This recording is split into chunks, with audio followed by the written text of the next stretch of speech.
Hi, my dear students. How are you? Welcome to the session. Now, once we have decided to appear for GMAT, the first important thing to do is to understand that how the paper looks like, right? So, in this particular video, we are going to have a good solid understanding of the verbal reasoning section which appears in the GMAT Focus edition. So, let's get started. My name is Juhi Narula. तो जब हम नए addition की बात करते हैं तो it is definitely far more easier than the previous version, right? Previous version में सेंटेंस करेक्शन एक बहुत क्रूशियल रोल प्ले करता था. अब सेंटेंस करेक्शन बिल्कुल ही स्क्रैप हो गया है. तो स्टूडेंट्स को एक मेजर प्रॉब्लम आती थी क्योंकि ग्रामर का कॉन्सेप्ट हम 11th-12th के बाद पॉसिबली पढ़ते ही नहीं हैं, राइट? और thanks to Grammarly and other such applications हमारी dependency to the textbooks and to know the right rules of grammar has almost been removed.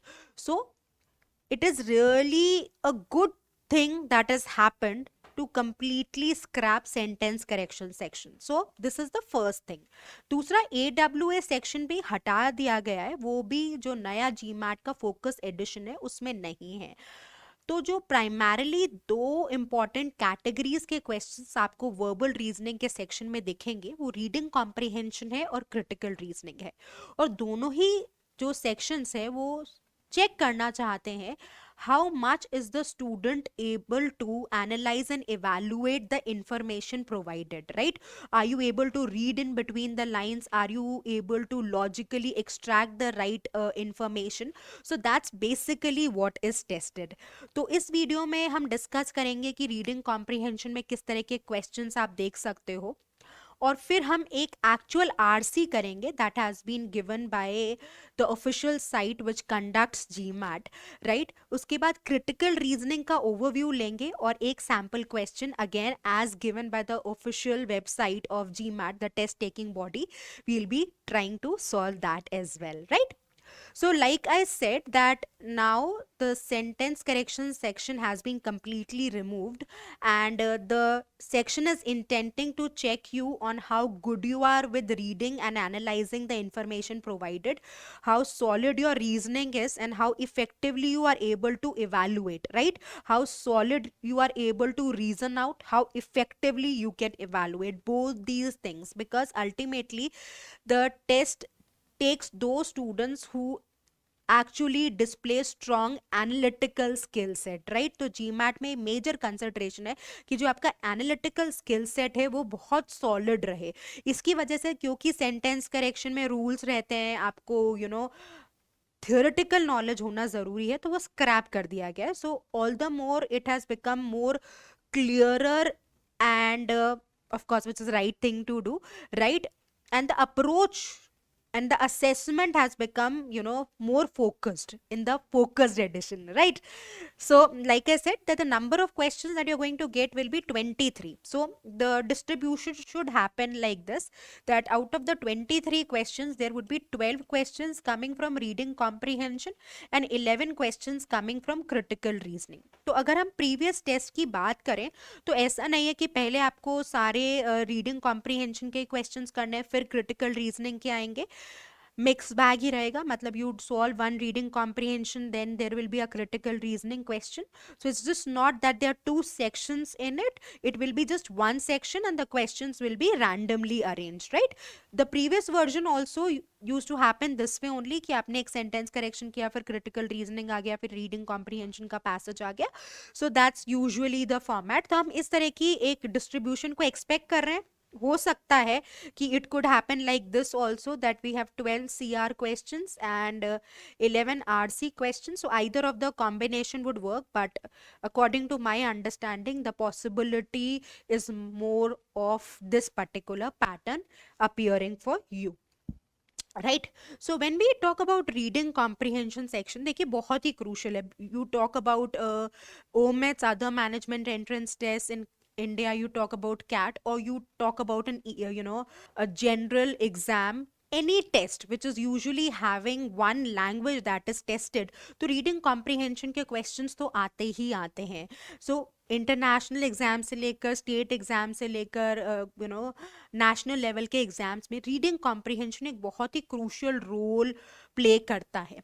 And why reading comprehension? Because there are only two ways to extract logic. Either the logic can be extracted through words or the logic can be extracted through numbers.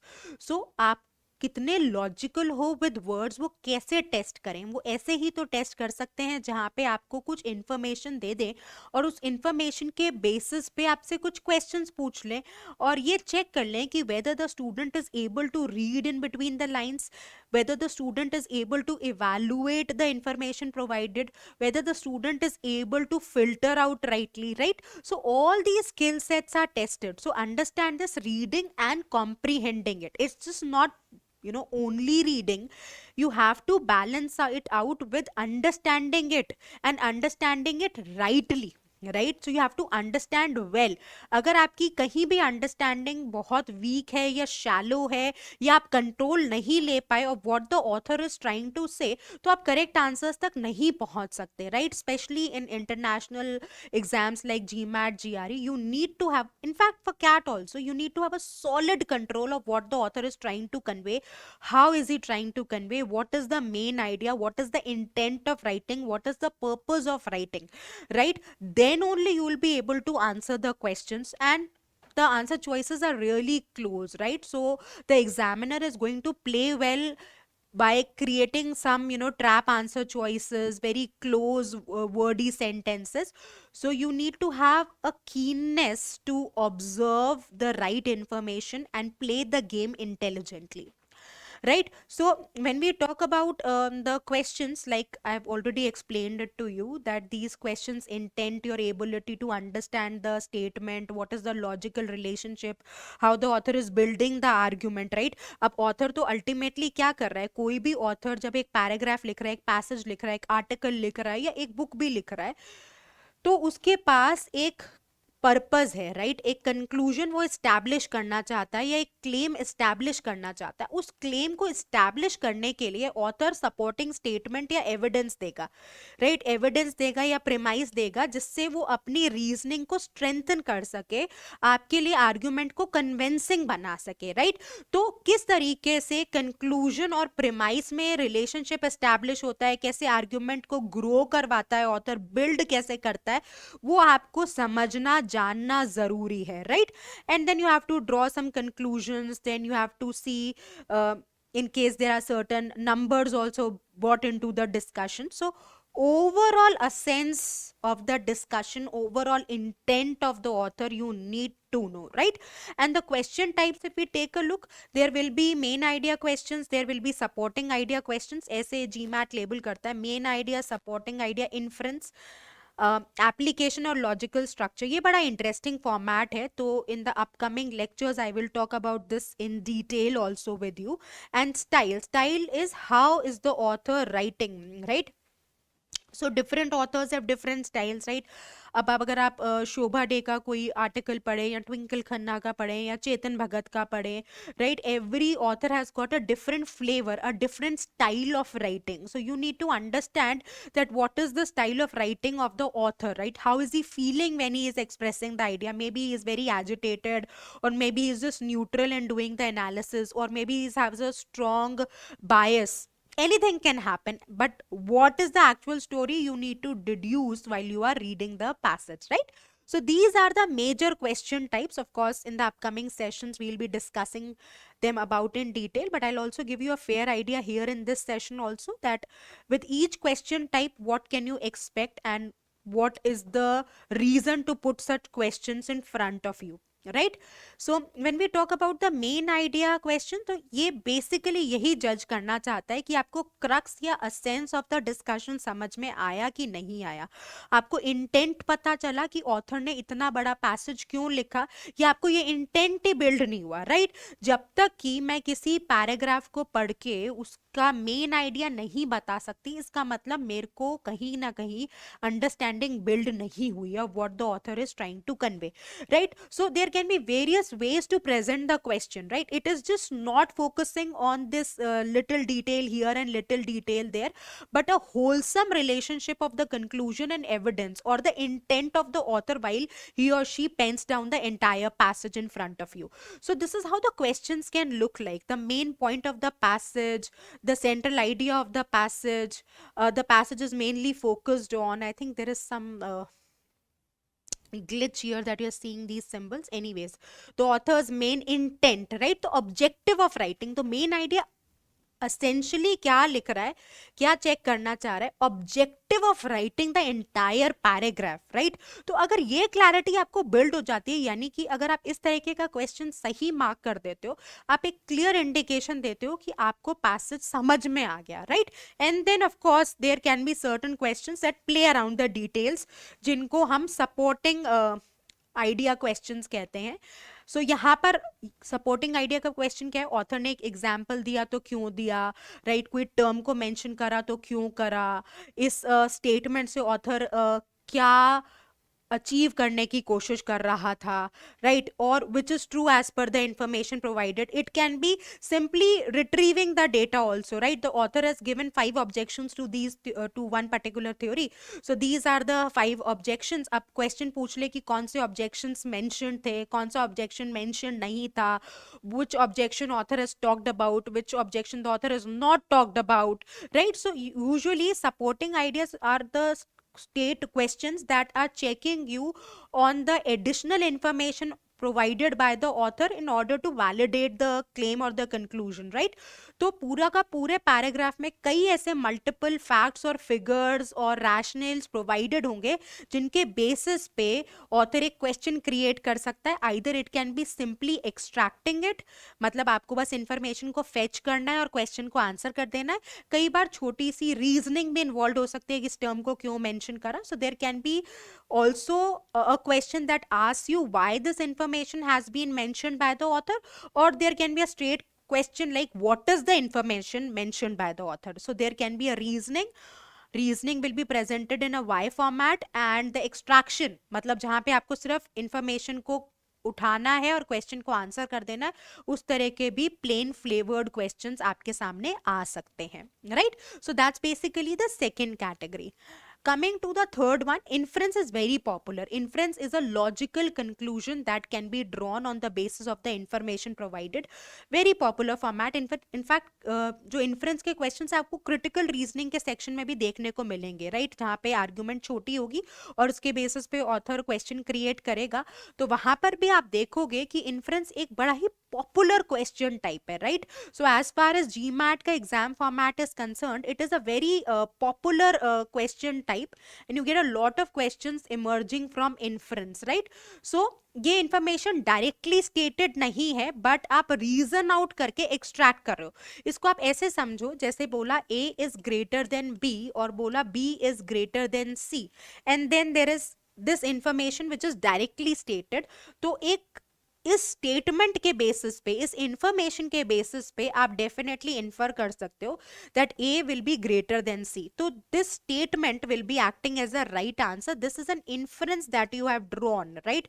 A logical deduction on the basis of the facts provided, right? ये तो मैंने आपको एक बहुत simplified statement दे दिया, but ultimately inference के question में आप हमेशा ध्यान रखें कि information will never be directly stated. It will be a logical deduction from the given fact. हाँ, क्योंकि रीडिंग कॉम्प्रिहेंशन के question strictly evidence based reasoning पे ड्रिवन होते हैं. एविडेंस बेस्ड रीजनिंग मतलब the answer has to be, should be, must be, definitely be, validated from the information offered in the passage, right?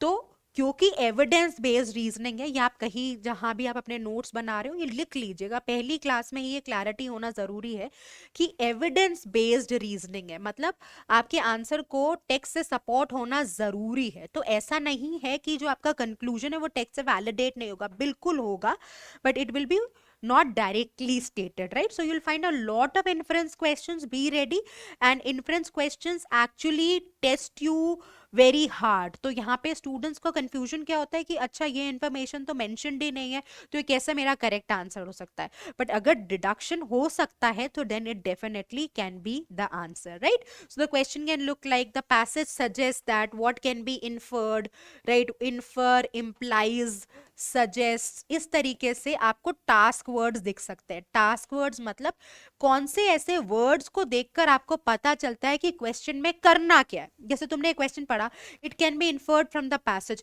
तो तुमको inferred देख के पता चला ना कि यहाँ पे तो एक लॉजिकल कंक्लूजन निकालना था, right. Which of the following can be inferred, तो डिड्यूस्ड भी आ जाता है कई बार, वो भी you can write now. So please read this. An inference question type asks for what the passage is trying to imply. Imply matlab something which is hidden, implicit, right, not directly stated. Explicit क्या है, जो directly stated है, और implicit क्या है, जो hidden है, right. So here the inference is not stated directly in the passage but has to be identified by the candidate, right. चलिए अब आगे बढ़ते हैं। So when we talk about application of data, बहुत ही इंटरेस्टिंग क्वेश्चन है। मैं upcoming sessions में यहाँ पर और डिटेल में बात करूंगी इस पर्टिकुलर कैटेगरी की। और ये बहुत ही very focused GMAT style of asking the question है, जहाँ पे ऑथर आपसे एक्सपेक्ट करता है कि जो आपने नॉलेज एक्सट्रैक्ट कर लिया पैसेज से, क्या उस नॉलेज को आप अप्लाई करके देख सकते हो। यानी कि या तो आपको कह देगा कि ये देखो ये इंफॉर्मेशन स्टेटेड है, इसी इंफॉर्मेशन से या इसी सिचुएशन से एक एनालॉगस स्टेटमेंट पिक करो जहां पे सिमिलर पैटर्न रिजेंबल करता हो, राइट। जैसे आपको कहा कि पैराग्राफ में बात करी कि एक ग्रुप ऑफ वॉरियर्स थे जिन्होंने प्रोटेस्ट किया against the there was a ruler जो बहुत ऑटोक्रेटिक था। तो वो वॉरियर्स ने जो एक रिफॉर्म लेकर आए, उससे उन्होंने लाइफ बेटर करी of the people who use to stay in that particular area. अब एक आंसर चॉइस में आपसे पूछ रहे हैं कि अब आपने पूरा पैराग्राफ समझ लिया कि अच्छा एक ग्रुप ऑफ वॉरियर्स थे, वो लड़ाई लड़ रहे थे, एक वहां पे रूलर था जो बहुत अप्रेस करता था जनता को, तो लड़ाई लड़के उन्होंने सिचुएशन बेटर कर दी। ये पैराग्राफ कहना चाहता है। अब क्वेश्चन ने पूछ लिया कि which of the following answer choices exhibits a similar analogous relationship as is discussed in the passage. तो एक आंसर चॉइस ऐसे सजेस्ट कर सकती है कि एक स्पोर्ट्स फ्रेटर्निटी में एक जो हेड था वो बहुत अप्रेस करता था वहाँ के प्लेयर्स को।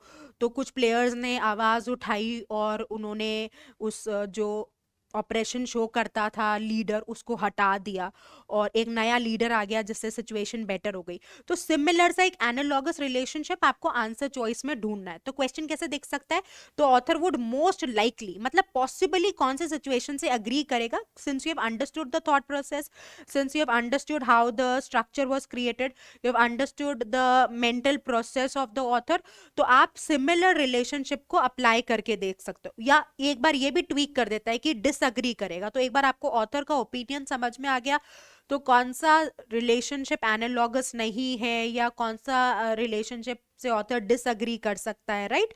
सो these are very interesting questions और ये जब आप एक्चुअली पैसेज सॉल्व करोगे तब आप ज्यादा अच्छे से इनकी अंडरस्टैंडिंग को बिल्ड कर पाओगे।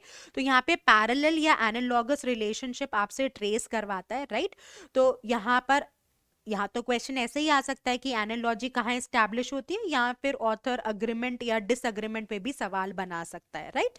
सो जो आंसर चॉइसेस होंगी वो बाहर से आएंगी, क्योंकि अगर आपसे क्वेश्चन पूछा जा रहा है which of the answer choice the author will possibly agree to, तो अब आपको समझना है कि अगर पैसेज से आ रही होती तो क्वेश्चन होता will definitely agree, but it is not definitely agreeing, it's a possibility. तो answer choices can be sometimes out of context and that makes the questions very fancy, right. तो जीमैट के questions क्यों fancy बनते हैं, because of this question type. तो we are going to discuss a lot of these questions in the upcoming sessions where you will be able to understand that how these questions look like and how to solve the questions, what should be the right approach, right. And of course, logical structure is how the entire passage has been constructed, how is the flow of ideas, right? So that's also very important, क्योंकि आपको structure के सवाल देखने को बहुत ज़्यादा मिलते हैं in GMAT. So these are major categories जिनके around बहुत सारे questions author create करेगा. Main ideas, supporting ideas, inference, application, and logical structure. These are 5 major categories, and you will see most of the questions that appear in GMAT reading comprehension would be revolving around these question types, right? तो अब हम करते क्या है, हम एक और category को डिस्कस कर लेते हैं, which is style and tone, and that is how the author has written the passage, right? So author का thought process क्या था, author का opinion क्या था, right? author की tone क्या थी, author का attitude क्या था. So that's basically the style and tone of how the author expresses his or her ideas in the passage, right? चलिए, so अब एक एक्चुअल पैसेज करके देखते हैं. तो ये ऑफिशियल साइट से ही लिया गया है. So the credit goes to the rightful owner. ये लिख देते हैं यहाँ पे एक disclaimer, credit to the rightful owner. So this has been taken from the official site, right? So GMAT का एग्जाम GMAT कंडक्ट करवाती है और mba.com इनकी ऑफिशियल साइट है. तो वहीं पे इन्होंने कुछ सैम्पल रीडिंग कॉम्प्रिहेंशन और सीआर के क्वेश्चंस प्लेस करे थे, वहीं से लिया गया है ताकि आपको एग्जैक्ट फ्लेवर पता चल जाए, so that there is no dilution done from my end. So I will just step aside. आप एक बार अच्छे से पैराग्राफ को रीड करो, and there is another part to it, and I will change the slide and explain it to you in detail. So I'm sure you have read it. अगर आपको और ज़्यादा टाइम की ज़रूरत हो, आप वीडियो को पॉज कर लेना and you read it entirely. Okay, so let's start reading this. कैसे रीड करना है, क्या अप्रोच होगी, मैं अपकमिंग सेशंस में सिखाऊंगी. Let's just try to understand what is the information the paragraph is trying to convey. So school expect textbooks to be a valuable source of information for students. So यानी कि schools क्या expect करते हैं कि जो textbooks है वो valuable source of information रहेगी. ठीक है. Now my research suggests, however, अब यहाँ पर जब भी नेगेटिव ट्रांजिशन वर्ड्स है, words like however, nonetheless, in spite, despite, further more, more over, जब भी ट्रांजिशन वर्ड्स हैं उनको लेकर आप बहुत अटेंटिव रहिए, because that helps you understand how the discussion is going. जैसे अगर आप पहला स्टेटमेंट देखोगे तो पहला स्टेटमेंट कहता है कि स्कूल क्या एक्सपेक्ट करता है कि text book would be a valuable source of information. अब यहाँ पर माई यहाँ पर ऑथर है, तो जहां भी फर्स्ट पर्सन पे बात हो रही है ना, माई, माइन, आवर, ये क्रूशियल वर्ड्स हो जाते हैं, बिकॉज यहां से पता चल रहा है कि ऑथर का टेक क्या है. तो ऑथर कहता है माई रिसर्च हाउएवर, तो यानी कि यहाँ पर डायरेक्शन चेंज हो गई डिस्कशन की. तो पहला जो फ्लो ऑफ आइडिया है वो है कि स्कूल्स एक्सपेक्ट कि text books will be valuable. Author का ओपिनियन क्या है कि text books that address the place of native American with in the history of United states distort मतलब वेरी करते हैं, टैम्पर करते हैं. डिस्टॉर्शन मतलब टैम्परिंग और प्लेइंग और changing the history to suit a particular cultural value system. तो ये ऑथर का थॉट प्रोसेस आ गया, राइट? तो ऑथर का इंटेंट है या ऑथर का आइडिया है या ओपिनियन है. तो in some textbooks for example, अब ऑथर ने अपने आर्ग्यूमेंट को सपोर्ट करने के लिए उसने एक एग्जाम्पल दिया. तो this is basically an evidence, a supporting statement that the author is using to build his idea, isn't it? तो अब क्या बोलता है, settlers are pictured as more humane, complex, skillful and wise than native Americans. तो उसने कहा कि भाई जो टेक्स्ट बुक्स हैं जो एड्रेस कर रही है नेटिव अमेरिकन की क्या पोजीशन है हिस्ट्री ऑफ यूनाइटेड स्टेट्स में, वो हिस्ट्री को डिस्टॉर्ट करती हैं टू सूट मतलब in accordance with a particular cultural value system. अब ऑथर ने कहा कि जो सेटलर्स हैं इनको कैसे दिखाया गया, मोर ह्यूमेन मतलब consisting of human virtues, complex, skilful and wise as compare to Native American. तो जो एक्चुअली सेटलर्स थे और नेटिव अमेरिकन में सेटलर्स को दिखाया गया to be better, right? In a sense, तो यहाँ पर इन अ सेंस मतलब अगेन इन क्रक्स ऑथर क्या कहना चाहता है, text book stereotype and depreciate the numerous Native American cultures while reinforcing the attitude that the European conquest of the New World denotes the superiority of European cultures. तो author का concern ये है कि भाई जो नेटिव अमेरिकन्स थे उनको उनकी जो स्किल सेट था या उनका जो एक्चुअली जो रुतबा था सोसाइटी में उसको कम करके दिखाया गया, right? So they are basically stereotyping, books are doing that and depreciating the numerous Native American culture, जबकि री इन्फोर्स किसको कर रहे हैं? यूरोपियन कॉन्क्वेस्ट को री इन्फोर्स किया जा रहा है. Although again pay attention to this transition. Textbooks evaluate Native American architecture, political systems and homemaking. I contend, again, I told you ना, जहाँ पे भी first person आए careful हो जाए. I contend they do it from ethnocentric European perspective without recognizing that other perspectives are possible. यानी कि author को बहुत strongly ऐसा लगता है कि Native Americans को उतनी स्ट्रेंथ के साथ नहीं दिखाया गया, या जो एक्चुअली वहां के सेटलर्स थे उनको बेटर लाइट में दिखाया गया है. अब वो कह रहे हैं कि text books native American architecture, political systems का डिस्कशन करती हैं, पर ऑथर का कंटेंशन ये है, ऑथर का इशू ये है कि वो इथनोसेंट्रिक है और यूरोपियन पर्सपेक्टिव को कंसिडर कर रही है और बाकी पर्सपेक्टिव्स को उतनी रिकॉग्निशन नहीं दे रही. तो पैराग्राफ में आप देखिए फ्लो ऑफ आइडियाज कैसे हो रहा है. तो स्ट्रक्चर कैसे स्टैब्लिश करेंगे? ऑथर ने एक जनरल स्टेटमेंट दिया कि स्कूल क्या एक्सपेक्ट करता है कि text book becomes a valuable source of information, पर ऑथर को ये लगता है कि जो टेक्स्ट बुक्स हैं जहां पर जो नेटिव अमेरिकन की बात हुई है वहां पे नेटिव अमेरिकन को उतना ड्यू रिकॉग्निशन नहीं मिला है. और फिर उसने एक एग्जाम्पल देके भी कहा कि सेटलर्स आर डिपिक्टेड या shown as more human complex as compare to Native American. फिर उसने एक समरी दे दी इसी पर्सपेक्टिव की कि वो डेप्रिशिएट कर रहे हैं न्यूमरस नेटिव अमेरिकन कल्चर्स को और यूरोपियन कॉन्क्वेस्ट के एटीट्यूड को रीइंफोर्स कर रहे हैं, और कह रहे हैं कि टेक्स्ट बुक्स ऐसा नहीं है कि नेटिव अमेरिकन के आर्किटेक्चर, पॉलिटिकल सिस्टम की बात नहीं करती, बट ऑथर को लगता है कि वो इथनोसेंट्रिक पर्सपेक्टिव से बात करती है. तो ऑथर यहाँ पे इस परेशानी से जूझ रहा है, या उसको ये बहुत स्ट्रांग परेशानी लगती है कि नेटिव अमेरिकन को उतना रिकॉग्निशन, उतना क्रेडिट नहीं मिला है, right? As per what is reflected in the books. Now you can read further.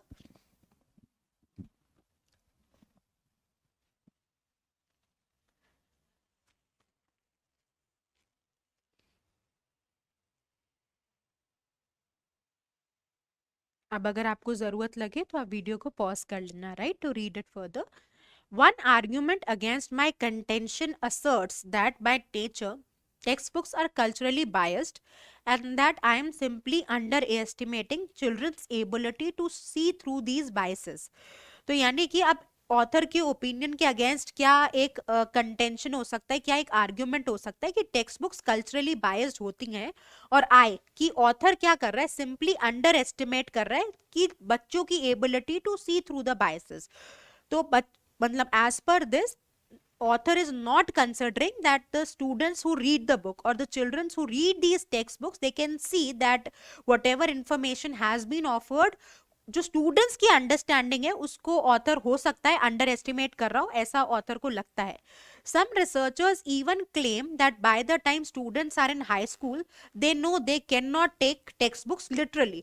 अब उसी आइडिया को बिल्ड किया गया कि स्टूडेंट्स ये समझ जाते हैं कि जो हर इंफॉर्मेशन टेक्स्ट बुक में ऑफर्ड है उसको लिटरली, मतलब in the exact way they can not take it. वो बिल्कुल सेम नहीं है in consideration with the actual world.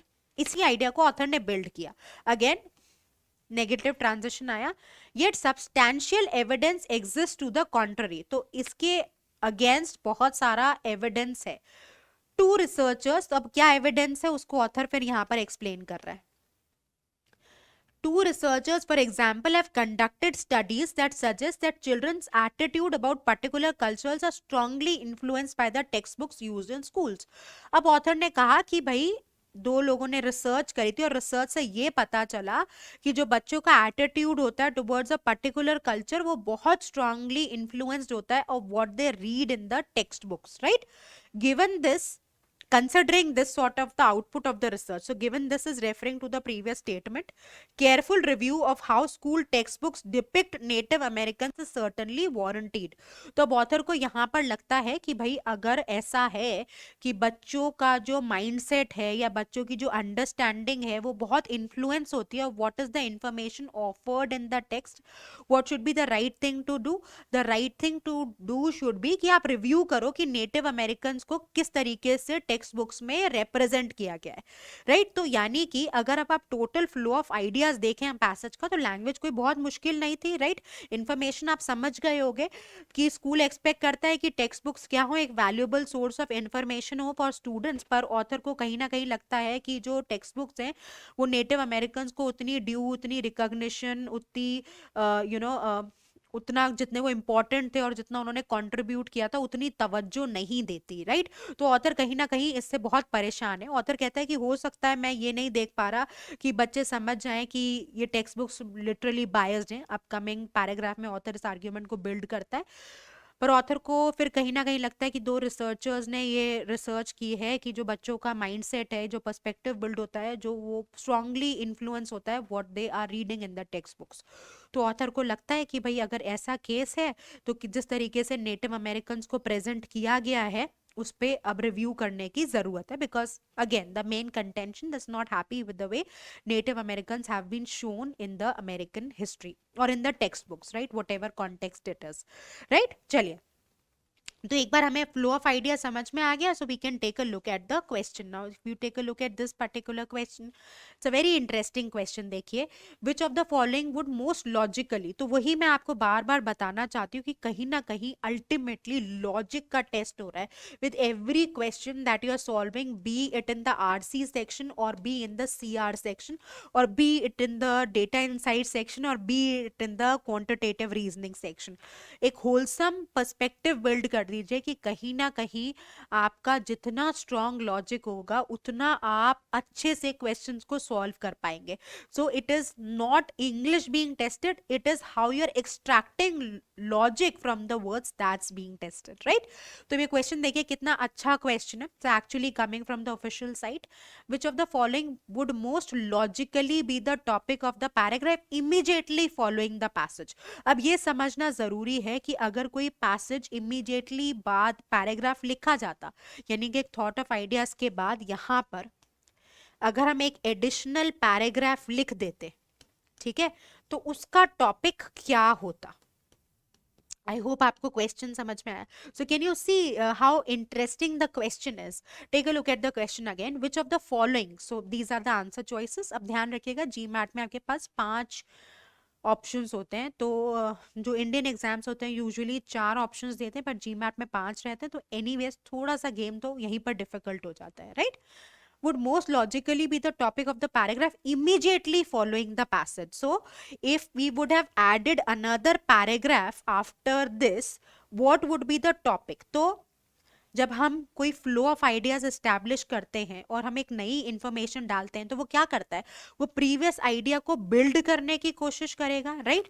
इसको आप समझिए कि अगर हमें एक एडिशनल पैराग्राफ को इंट्रोड्यूस करना है यहाँ पर, तो वो किसके बारे में बात करेगा, वो the idea presented in the previous paragraph को ही बिल्ड करेगा, उसी को स्ट्रेंथन करेगा, उसको रिकॉग्नाइज करेगा, या वहां उसको रेफरेंस पॉइंट लेके आइडियाज को कनेक्ट करेगा, राइट।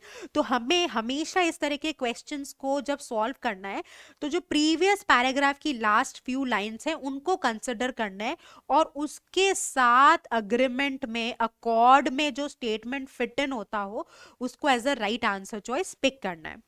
तो जैसा मैंने आपको कहा कि इस तरह के क्वेश्चंस को आंसर करने के लिए प्रीवियस कुछ लाइंस की आपकी अंडरस्टैंडिंग अच्छी होना जरूरी है। तो वहां पर ऑथर ये लिख रहा है कि जो स्टडीज कंडक्ट हुई, रिसर्चर्स ने करी, उन्होंने ये आइडेंटिफाई किया कि जो बच्चों का एटीट्यूड है वो बहुत इन्फ्लुएंस होता है by the text books that they are reading in the schools. Given this मतलब इस इंफॉर्मेशन को कंसिडर करते हुए an ongoing careful review of how school text books depict Native American is certainly warranted. That means that should be definitely done, right. तो अब हम answer choices अगर देखेंगे तो जो हमारे पास पहला ऑप्शन है, specific ways to evaluate the biases of United States history text books. हाँ, यही तो कंटेंशन है कि भाई नेटिव अमेरिकन को उतना अच्छा महत्व नहीं दिया गया, उतना सिग्निफिकेंटली नहीं शो किया गया जितना वो एक्चुअली डिजर्व करते थे और रिव्यू होने की जरूरत है। इसी पे ऑथर ने पॉइंट बिल्ड किया ना। तो जब डिस्कशन आगे बढ़ेगा तो इसी को और डिटेल में ऑथर आगे लेके जाएगा, इसके बारे में और डिस्कशन करेगा। तो we can read the statement A, specific ways to evaluate the biases. हाँ, तो we can see how the bias is there and you know what sort of picture it's actually creating. We can keep this answer choice. हमेशा ध्यान रखिए, कभी भी आप question solve करें ना, एग्जाम में भी, प्रैक्टिस में भी, ऑफिशियल गाइड से भी करें, तो जब तक आप सारे आंसर चॉइसेस एक्सप्लोर नहीं कर लेते, आप फाइनल कॉल नहीं लेंगे। ये आप एक थंब रूल बना लीजिए, ये एक हैक है जो आपको हमेशा कंसिडर करना है। Right now, the centrality of teachers role in United States history courses. Teacher के रोल को क्यों डिस्कस करेगा? राइट हम तो कहीं टेक्स्ट बुक के रोल को डिस्कस कर रहे हैं ना, और टेक्स्ट बुक को रीवैल्यूएशन की जरूरत है। अब टीचर का क्या रोल होगा, ये तो कहीं नई out of the scope information लाने की बात हो गई, तो बी तो रेलेवेंट नहीं है। It is not in the overall flow of the discussion. वो ये तो नहीं कह रहा कि टीचर पर्सपेक्टिव बिल्ड कर रहा है, वो कह रहा है टेक्स्ट बुक पर्सपेक्टिव बिल्ड कर रही है। और अगर टेक्स्ट बुक पर्सपेक्टिव बिल्ड कर रही है, तो जिस तरीके से नेटिव अमेरिकन को डिपिक्ट किया गया, उसको फिर उनको आइडेंटिफाई करना पड़ेगा कि कैसे कल्चरल बायसेस है, तो उसी के अराउंड तो आइडिया बिल्ड होगा। तो टीचर का रोल तो इनसिग्निफिकेंट हो गया, या आप इसको कह सकते हैं आउट ऑफ द स्कोप या out of the context of discussion है। Non traditional methods of teaching United States history, तो मेथोडोलॉजी पे तो कोई ऑब्जेक्शन ही नहीं रेज किया ऑथर ने। ये तो कहा नहीं कि टेक्स्ट बुक छोड़ के कोई दूसरा तरीका ढूंढो पढ़ाने का। उसने ये कहा कि टेक्स्ट बुक से जब इम्पैक्ट पड़ता है, तो टेक्स्ट बुक में जिस तरीके से नेटिव अमेरिकन की हिस्ट्री प्रेजेंट की गई है, वो तुमको रिव्यू करना पड़ेगा। So again, non traditional methods of teaching is not the intent of the discussion, तो ये भी चला गया। The contribution of European immigrants to the development of United States, तो इसको आगे बिल्ड करके क्या करें? राइट हमें तो बुक्स को रिव्यू करना है। So this choice also goes out. ways in which parents influence children's political attitude, so again parents का क्या influence है, this is not the scope or agenda of discussion, so this choice also goes out, right? So इस question में सबसे important क्या था? Question ही, कि आप क्वेश्चन का गोल समझ पाए क्या, कि आपसे क्या पूछना चाहते थे। तो एक बार अगर आपको गोल की क्लैरिटी हो गई ना, तो आप ये रियलाइज करोगे कि चॉइस ए को पिक करना कोई बहुत बड़ा चैलेंज नहीं है, because B C D E are getting eliminated very easily, right?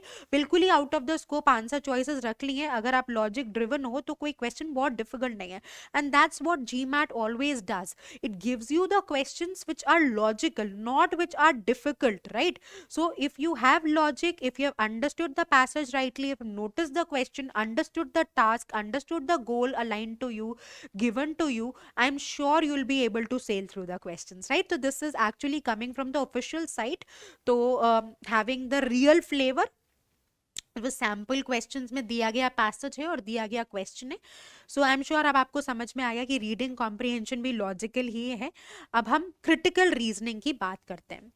जब हम क्रिटिकल रीजनिंग की बात करते हैं ना, तो again as the name is suggesting, कहीं ना कहीं तो रीजनिंग ही टेस्ट हो रही है, right? You call it verbal reasoning. Verbal reasoning मैंने क्रिटिकल रीजनिंग और आरसी के क्वेश्चंस डाल दिए। तो क्रिटिकल रीजनिंग और भी बढ़िया उन बच्चों के लिए जिनको लंबे लंबे पैसेजेस नहीं पढ़े जाते, राइट? एक तो रीडिंग कॉम्प्रिहेंशन के पैसेजेस भी बहुत सिग्निफिकेंटली लंबे नहीं होंगे, नॉट वेरी वेरी लेंदी। और क्रिटिकल रीजनिंग में तो जो पैसेज की लेंथ होती है बहुत ही छोटी होती है, समवेयर अराउंड 100 वर्ड्स या लेस देन दैट, राइट? तो मैंने जैसे आपको बताया था कि 23 क्वेश्चन है, तो 12-11 का एक रैशनल ब्रेकअप हम एक्सपेक्ट कर सकते हैं। तो अब लगभग लगभग 11 सवाल, 11 से 12 मान लो, क्रिटिकल रीजनिंग से आपके आ सकते हैं, राइट? अब यहाँ पर क्या करना होता है, यहाँ पर आपको एक आर्ग्यूमेंट देते हैं। तो जो क्वेश्चन होगा उसके 3 पार्ट्स होंगे। पहला एक छोटा आर्ग्यूमेंट जिसको आप एक स्मॉल पैसेज कर सकते हो, लेस देन 100 वर्ड्स।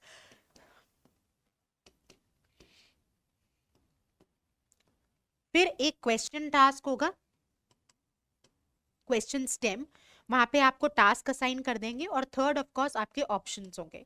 तो यहाँ पर आपके पास बहुत वैरायटी के क्वेश्चंस हैं, राइट? तो क्रिटिकल रीजनिंग में आपको assumption, strengthening, weakening, paradox, resolve and explain, right, flaw, तो बहुत तरीके के सवाल मिलते हैं और बहुत इंटरेस्टिंग फ्लेवर्स के साथ, and again logically very interesting, right? तो जितना शार्प आपका लॉजिक, उतनी अच्छी एक्यूरेसी इन क्वेश्चंस की। तो आपको एक छोटी आर्ग्यूमेंट मिलती है जहां पे ऑथर एक कंक्लूजन एस्टैब्लिश करने चाहता है और उस कंक्लूजन को सपोर्ट करने के लिए एक एविडेंस या प्रेमाइस देता है। अब आपसे क्वेश्चन पूछ सकता है कि ऑथर के क्लेम को वीकन करिए यानी कि डैमेज करिए, या क्वेश्चन पूछ सकता है ऑथर के क्लेम को स्ट्रेंथन करिए यानी कि सपोर्ट करिए, या फिर आपसे पूछ सकता है कि ऑथर ने जब ये आर्ग्यूमेंट लिखी तो ऑथर ने क्या अज्यूम किया, क्या अजम्पशन कंसिडरेशन में लिया, या फिर ऐसा भी हो सकता है कि आपको कुछ फैक्ट्स प्रोवाइड कर दें आर्ग्यूमेंट में और आप कहें कि इससे एक लॉजिकल कंक्लूजन डिराइव करिए, या एक ऐसा भी केस हो सकता है जहां पे आपको दो स्टेटमेंट्स दे दें जो आपस में कॉन्ट्रडिक्टरी हैं बट स्टिल करेक्ट है, राइट। जैसे ऐसा समझिए कि एक मॉल आया एक एरिया में, तो वहां पे एक एग्जिस्टिंग मॉल का डर ये था कि सपोज करिए एक लोकेलिटी है, वहां पे पहले से एक एक्स मॉल था, एक नया मॉल खुल गया, तो जब नया मॉल खुलेगा तो जनरल परसेप्शन ये है कि एक्स मॉल का बिजनेस कहीं ना कहीं तो इम्पैक्ट होगा ही, पर होता क्या है कि नया मॉल खुलने के बाद एक्स मॉल का बिजनेस बढ़ जाता है। तो ये दोनों फैक्ट सही हैं, नया मॉल भी खुला और एक्स मॉल का बिजनेस भी बढ़ा, बट ये पैराडॉक्स हो गया ना, एक कॉन्ट्रडिक्शन है कि अगर कोई कॉम्पिटिटर आएगा तो कुछ एक्सटेंट तक तो बिजनेस इन्फ्लुएंस होगा, तो नेगेटिव नहीं गया और बढ़ गया, तो ऐसा क्यों हुआ होगा, इसकी रीजनिंग देनी। इस तरह के क्वेश्चंस को बोलते हैं रिजॉल्व द इशू, या जो पैराडॉक्स है या जो कॉन्ट्रडिक्शन है इसको सॉल्व करो। तो कोई एक आंसर चॉइस जो ऐसा कहते कि हो सकता है एक पॉसिबली नई लोकेलिटी खुल गई तो जनता बढ़ गई वहां पे रहने वाली, इसलिए मॉल का बिजनेस बढ़ गया, तो इस तरह की एक सॉलिड जस्टिफाइड रीजनिंग हो सकती है। So multiple ways to test you on logic, right, test your ability to reason out, and as I said that there are plethora of questions. अब यहाँ पर आपकी कोई स्पेशलाइज नॉलेज होने की जरूरत नहीं है, मतलब नॉलेज का टेस्ट तो कहीं है ही नहीं, कि बट टेस्ट किसका है कि लॉजिकली आप कितने अच्छे से इंफॉर्मेशन को डेटा को एक्सट्रैक्ट कर पाते हो, right. So that's very very crucial. Like if you take a look at this particular question, again this is sample question coming from the official website, तो again credit to the rightful owner। बस ये आप ध्यान रखिए, this is actually the length of the argument, तो जो paragraph है बस इतना सा ही है। जैसे if you start reading this, are malls occupancy, एक मॉल ओनर का एक स्टेटमेंट आता है कि जो हमारी मॉल की ऑक्यूपेंसी रेट है वो बहुत कम है, that we are barely, barely मतलब हार्डली मेकिंग एनी प्रॉफिट, कि हमारी जो ऑक्यूपेंसी है वो बहुत कम है, तो हम प्रॉफिट ना के बराबर ही कमा रहे हैं। We can not raise rents, तो हम किराया नहीं बढ़ा सकते because of an unacceptably high risk of losing establish tenants, तो जो वहां पे मॉल में जो जो एस्टैब्लिश टेनेंट्स हैं अगर किराया बढ़ा देंगे तो it is a possibility that we might lose them, तो हम ये नहीं कर सकते। ऑन द अदर हैंड, तो दूसरी सिचुएशन क्या है, a mall that is fully occupied cost about as much as to run in which a rental space here and a rental space there stands empty, तो वो कह रहे हैं कि ऑपरेशनल कॉस्ट भी ऑलमोस्ट बहुत ही सिग्निफिकेंट है, अगर कुछ इधर उधर खाली रह रहा है तो भी, और जब एक्चुअली ऑक्यूपाइड है तब भी, तो उसकी जो ऑपरेशनल कॉस्ट है वो मोर और लेस सेम ही होती है। तो क्लियरली देयरफॉर, तो यानी कि ये आपका कंक्लूजन इंडिकेटर है, तो इस पूरे डिस्कशन के बेसिस पे ऑथर ने ये क्लेम दे दिया आपको, right, to increase profits we must sign up new tenants. तो ऑथर ने क्या कंक्लूड किया, भाई ये हमारे पास रिस्ट्रिक्शंस हैं, ये हमारी कंडीशंस हैं, और इन कंडीशन के बेसिस पे हम यही कंक्लूड कर सकते हैं कि टू इंक्रीज प्रॉफिट्स हमें क्या करना पड़ेगा, we have to sign up new tenants, मतलब हमें और नए टेनेंट्स चाहिए होंगे, so that the occupancy rate can increase, or they can make some profits as per what the argument is suggesting। अब इस आर्ग्यूमेंट के बेसिस पे आपसे एक सवाल पूछा, और ये बड़ी इंटरेस्टिंग कंडीशन होती है, which of the following if true, अगर सही माने तो स्टूडेंट्स को एक बड़ा कंटेंशन आता है कि इन्फॉर्मेशन तो टेक्स्ट में है ही नहीं, तो हम इसको कैसे आंसर कर दें, but if you will see the question is clearly स्टेटिंग which of the following if true, अगर सही माने तो most seriously weakens the argument, right. अब जब कब किसी आर्ग्यूमेंट को आपको डैमेज करना है तो आप हमेशा ध्यान रखेंगे कि ये वाली इंफॉर्मेशन तो करेक्ट है, मतलब ये तो फैक्ट्स है ना, कि उनके पास प्रॉफिट नहीं हो रहा, और मॉल का ऑक्यूपेंसी रेट लो है, और अगर वो रेंट को रेज कर देंगे तो वो they might lose the clients, तो whatever the facts are offered वो तो करेक्ट है, राइट। सो फैक्ट क्या है जिसको आप वेरीफाई कर सकते हो, और आर्ग्यूमेंट को सपोर्ट करने के लिए यूजुअली फैक्ट्स ही दिए जाते हैं, राइट। तो आप इसको अटैक नहीं कर सकते, आप ऑथर के कंक्लूजन को एक्सट्रैक्ट करेंगे। So whenever the question is saying weakens, तो आपको टारगेट क्या करना है, you have to target the conclusion of the argument, right? So this is what the question is asking कि भाई ये हमारी कंडीशंस है, तो हमारे पास चॉइस क्या रहती है, हमारे पास यही चॉइस रहती है कि we rope in new tenants, right? Now you have these answer choices which you can take a look at and try this question. जो पहली चॉइस बोलती है वो बोलती है कि जो मॉल की ऑपरेटिंग कॉस्ट है could be cut by consolidating currently rented spaces in such a way that the entire wing of the mall could be closed up. तो ये ऑथर की आर्ग्यूमेंट को वीकन कर सकती है, राइट? ऑथर ने कहा कि भाई जो कुछ कोई एक आप सोचिए कोई एक शॉप यहाँ पे खाली है, मॉल की कोई शॉप उधर खाली है, तो अगर हम ऑपरेटिंग कॉस्ट देखें तो अगर चाहे मॉल में सारी शॉप्स ऑक्यूपाई हों और कुछ खाली हों, ऑपरेटिंग कॉस्ट एक ही रह रही है। तो ऑथर अगर ये कर दे तो इससे ऑथर की आर्ग्यूमेंट वीकन हो जाती है, क्योंकि ऑथर का कंक्लूजन ये है कि हमें तो नए टेनेंट्स चाहिए। But if you do like this कि सारी जो भी करंटली फंक्शनिंग शॉप्स हैं मॉल में उनको आप कंसोलिडेट करके एक जगह कर दो और एक पूरा एरिया ही आप बिल्कुल वेकेट कर दो, तो वहां पे खर्चा बचता है, ऑपरेटिंग कॉस्ट बचती है। So this can be a possible option that is weakening. Weakening क्या, जहां पे आपने एक ऑल्टरनेटिव रीजनिंग दे दी ना, आपको क्लेम क्या करना था कि भाई क्लेम था ऑथर का कि हमें प्रॉफिट के लिए बस हम यही कर सकते हैं। अब अगर कोई एक आंसर चॉइस एक इंटेलिजेंटली दूसरा तरीका बताती है तो जो ओरिजिनल कंक्लूजन था उसको तो हैम्पर करती है, क्योंकि ओरिजिनल कंक्लूजन तो कहा कि भैया कॉस्ट तो सेम रह रही है तो हम क्या करें, हमें तो नए टेनेंट्स ही चाहिए होंगे। बट अगर तुम इंटेलिजेंटली इफेक्टिवली स्पेस को यूटिलाइज करो, so this can be a good option, so we can keep this. Come to choice B. Like I told you before also, never take a final call till you explore all the answer choices. ये एक आप standard thumb rule बना लीजिए, applicable to all the questions that you are doing in the verbal reasoning section, be it a logical reasoning, critical reasoning का सवाल, B it a reading comprehension का सवाल, जब तक आपने चारों चॉइसेस बची हुई एलिमिनेट नहीं करी तब तक आपको आंसर नहीं मार्क करना, ठीक है? तो हम बी पर आते हैं। The mall is located in a geographic area in which cost incurred for air conditioning in the hot summer exceeds those incurred for heating in the mild winter. तो हम क्या करें फिर, राइट? इससे तो कोई आर्ग्यूमेंट डैमेज नहीं होती, कहाँ लोकेशन है, समर्स में एसी कितना चलता है, इसका कोई लेना देना नहीं है, आउट ऑफ स्कोप है। तो बी का एलिमिनेशन बहुत आसान है। The mall's occupancy rate, though relatively slow, has been relatively stable. तो आर्ग्यूमेंट को वीकन तो कर नहीं रहा, तो हमें गोल ऑफ द क्वेश्चन तो अचीव करना पड़ेगा ना। The mall lost tenants as a result each of the two major rent increases that have occurred there. Again, this is not weakening. None of the mall's established tenants is likely to need additional floors, say. तो अब established tenants को और floor space चाहिए नहीं चाहिए, ये again it's not targeting the argument. So clear answer जो emerge करके आएगा, that will be choice A. So you can see the questions, I mean these are the official questions. Both these questions are absolutely doable, right? आप देखोगे चाहे the reading comprehension question you took, चाहे ये CR का question देखो, so they are in a range where they can be, you know, absolutely solved if you are having the right approach, you're understanding the goal of the question and trying to achieve the goal of the question, right? So whenever we are picking up the answer, we have to see that the answer we are picking up is in sync with what the actual question is asking, right? So we have done good introduction to verbal section types. मैंने आपको जो official site पे sample questions थे उनका भी flavor दे दिया है, so that you can understand that the new focused edition is, you know, having what in its mind, किस तरह के questions आने वाले हैं, what you can expect and how you can align your preparation in the right direction. See, it's very important to be always, you know, always checking, introspecting again and again that is everything in the right direction, because if things go haywire then the output will not happen the way we are expecting, right?